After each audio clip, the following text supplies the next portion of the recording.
Sinamahan ako ni Nanay Delia, ang kasalukuyang caretaker ng Casa Nicolasa, na libutin ang loob ng bahay. Ilang taon nyo nang inaalagaan, binabantayan itong bahay? Bali, 1994 nung dumating kami dito eh. Oo. Napakagandang bahay, ano? Opo. Ito yung harapan. Opo, dito po. Pambari. Opo. Oo.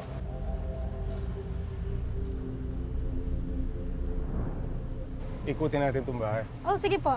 Sige, tara. Para makita natin. So, ito yung entrada ng bahay. Opo.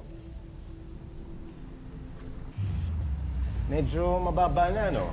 Opo, natabunan kasi po ng lahar. Ng Ito lahar, eh. ano? O dati daw ito, ano dyan, Oo. bali pantay ngayon, natabunan na ng lahar. Oo. So, lumubog. Opo, lumubog eh. Oo. Bumaba na. Hindi na ho nagagamit yung bahay. Hindi na po, pag Holy Week, dito sila, Nagpupunta sila dito. pupunta sila dito. Saka yung birthday ni Lula, September 10, Oo. pumupunta rin sila dito. Ganda pa naman ng tiles, oh. Mas, ito, Epic talaga, oh.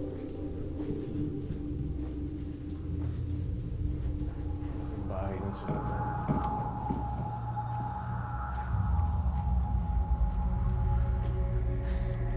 Laki, ah. dito po yung pinaglalagyan ng pagkain. Dito yung pagkain. Oh. Pero ano dati ito? Kwarto. Kwarto nung araw siguro to. Oh. NCCA. Ano, dula? Siya po si Lula yung nag-revolta doon. Tungkol kay, ano, kay Nicolaso. Nicolas Adere. Ang Casa Nicolasa ay pinangalan sa ikalawang may-ari ng bahay, si Doña Nicolasa Dairit Panlilio. Itinayo ang rebultong ito sa labas ng kanyang bahay bilang paggunita sa kabayanihang kanyang ginawa noong panahon ng Filipino-American War. Tinulungan niya ang mga sugatan at may sakit na mga Pilipinong mandirigma. Si Doña Nicolasa rin ang naging instrumento upang mapagbati ang nooy nag-aalitang sina General Antonio Luna at Tomas Mascardo. So ito, bahagi ito ng salas. Eh. Oo. Ganda pala, ano? Opo. May mga dumadayo ba dito, sinisilip lang yung bahay? O marami po, mga turista, mga estudyante. Ngunit hindi lang daw sa labas makikita si Doña Nicolasa. Maging sa loob ng bahay, damang-dama pa rin umano ang kanyang presensya. Saan nagpapakita si Nicolaso? Doon po sa banda roon. Ito, kwarto rin siguro ito. Papunta pong CR. Ito ba si Nicolaso? Sila po. O yung... siya to? Oo nga, no? Siya to. Nicolaso de... Nicolas Adere. Tapos asawa nila po yung isa nila.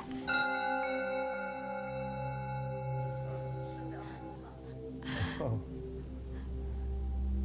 Laki ng bahay. Yun na.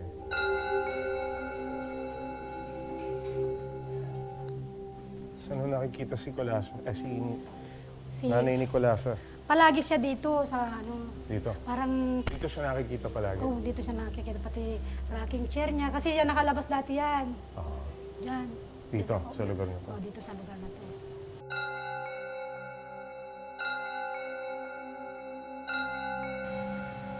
Ayon kay Nanay Delia, minsan daw may nakakita na gumagalaw ang rocking chair na ito na tila may nakaupo. Mahigit 100 taon na ito. Opo, higit sandan na to. Ano rin yung piano. At ito po yung piano na nung nag-birthday si Luna ng September 10, yung pamangkin ko, narinig niya na tumunog. Pero matagal nang walang gumagamit. Wala, kasi walang tao dito, yung susi na sa akin eh. Kaya walang makakapasok na iba.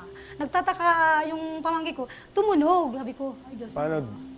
Parang may nagpa-piano daw. Parang may nagpa-piano. Umaga.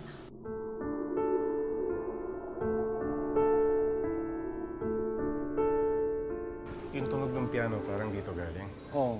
Yun po yung una kong narinig, yung nasa, po ako ng, nakahiga po kami ng sopa. Yun po yung una kong narinig. Tapos, naririnig ko yung tunog na yun. bigla akong bigla akong tumayo. Kasi mag-iisa na po ako dun sa ano eh. Tapos tumayo, papunta ako dito. Nawala naman yung tunog nung tumayo ako, nung umihi ako. Tapos nung pagkataas, Pagbalik mo na, pagkakit mo pagbalik ko dito, may tao na. may tao dito na nakaganito lang siya. Tapos yung hindi malabo. Pero nakikita yung kamay sa damit lang. Saka di, nakatingin po sa akin. Bigla po tumakbo na lang po ako. Talubong ka na. Talubong ko. Nung pagtalubong ko, umulit na naman po yung tunog. Tuloy-tuloy na. Maganda ba yung tugtog? Oo, maganda po yung, tuloy-tuloy na po yung tugtog. Parang bago yung piano. Oo, maganda po yung tunog. Parang talagang inhano Masaya, talaga. parang masaya. Opo. Maging ang anak at manugang ni Nanay Delia may naranasan din sa bahay. Parang matanda na Hindi ko siya nakikita pero talagang kakaiba talagang mararamdaman pag naglilinis ka. Akala mo may nakatingin sa'yo. Binibilisan nyo na lang siguro maglinis. Nagsasalita po kami na nililinis lang po namin yung bahay niyo po dito po sa may-ari. Nagpapaalam kayo sinasabihin. Apo. Eh kung magpakita sa'yo, Natatakot po.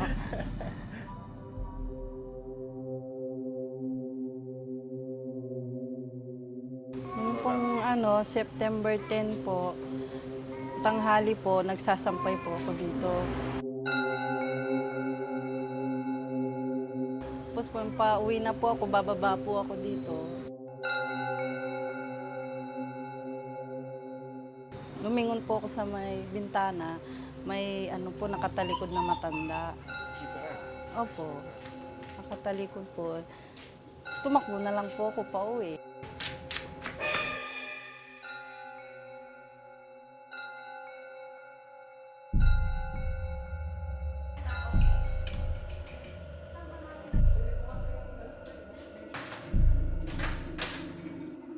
Sa tulong ng CCTV cameras, naglagay kami sa mga piling lugar kung saan sinasabing may mga pagpaparamdam.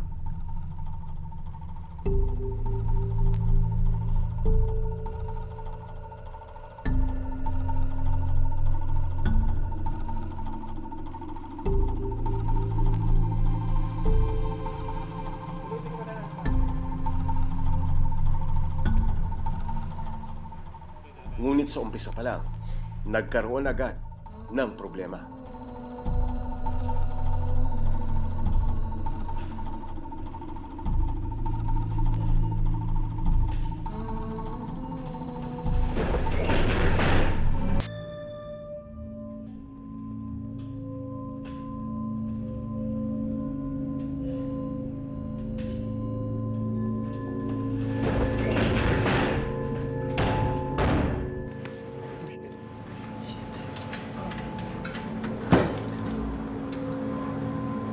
Maglog ka?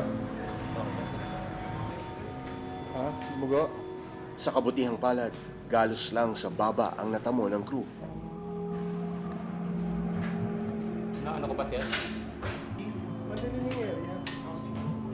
Problemado kasi sila sa kamerang nakatutok sa may sala. Yun nga ma'am, nag-black and white yung camera na, tatlong camera namin. Ito. Hindi po kasi normal kasi maaga pa po. Kaya yun. Dapat pag badilin na doon lang siya nagba-black and white. Nagbubukas yung IR. Itinuro din nila sa amin ang tila hugis bilog na ilaw na lumitaw habang kinakausap ko si Nanay Delia sa may sala.